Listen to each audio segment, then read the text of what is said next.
Quand on pense sorcière, on pense tout de suite à des figures connues de notre enfance, qui ont bercé notre jeunesse et parfois nos cauchemars. Mais oubliez nez crochu, verrues, balais et chaudrons, la nouvelle sorcière a pour arme les réseaux sociaux, l'activisme politique et les arts. Un mouvement bien à part, pas forcément pris au sérieux, mais qui cache en réalité un engagement politique féministe. Pourquoi la sorcière est devenue le synonyme d'émancipation des femmes et de qui sont-elles les héritières? Tremblez, tremblez, les sorcières reviennent.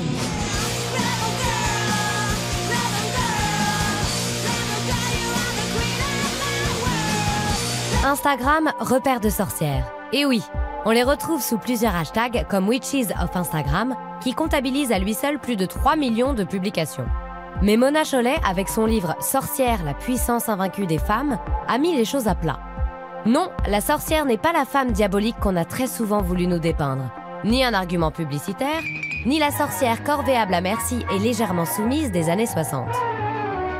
Non, Mona Chollet et son livre réhabilitent les sorcières de jadis, persécutées parce que différentes. La chasse aux sorcières constitue l'un des plus gros féminicides de l'histoire. Plus de 60 000 victimes. Une chasse qui commença au XVIe siècle pendant la Renaissance, et non au Moyen-Âge, comme la culture populaire tend à le faire penser.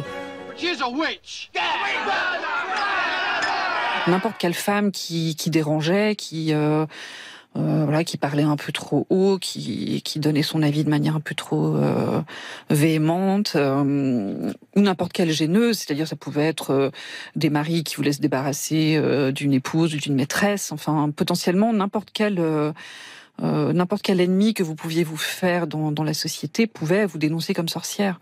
Donc oui, il y a un certain écho avec l'époque actuelle peut-être.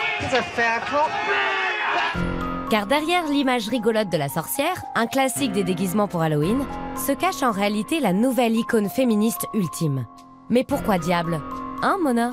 Ouais, bonne question. Je crois que la réappropriation s'est d'abord faite par des figures féministes à travers les âges, enfin des femmes qui sont allées exhumer cet épisode des chasses aux sorcières en Europe, qui ont réclamé justice aussi, et puis qui ont retourné cette figure ultra négative.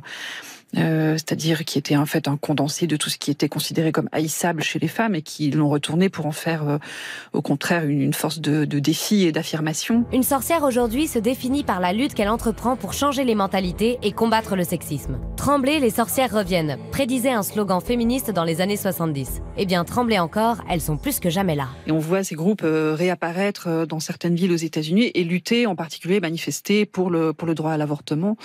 Je me souviens d'avoir vu une banderole qui disait les conservateurs américains crucifient les droits des femmes depuis le XVIIe siècle. Et c'est assez vrai. C'est vrai aussi en France, où les witch blocs sèment la terreur chez le mâle dominant. Mais pas seulement. Les sorcières militent aussi avec un pouvoir magique très particulier, l'art. Paola et Sophie font partie du Gang of Witches, le gang des sorcières, une communauté artistique qui a vu le jour en 2016. Ah, mais nous, on est des gentilles sorcières. Faut pas nous faire chier, mais on est des gentilles sorcières. Récemment, le gang a même infiltré le Palais de Tokyo, haut lieu de l'art contemporain à Paris, en réunissant plusieurs artistes sur scène. L'un des mots d'ordre, envoyer le patriarcat au bûcher, quitte à choquer. On a envie de refléter notre monde, mais à travers un prisme qui donne de la joie, tout en donnant de l'information, mais qui donne de l'énergie, qui redonne du pouvoir pour créer un autre monde. Et il y a urgence, car la chasse aux sorcières continue dans les médias envers les femmes de pouvoir, que ce soit dans la musique. Because to age is a sin. You will be criticized. I was called a whore and a witch. Et encore plus dans la politique pour des femmes puissantes comme Hillary Clinton ou l'ex-première ministre australienne Julia Gillard. I, as Prime Minister, referred to as a witch. A commentator said that I should be put in a chaff bag and drowned at sea.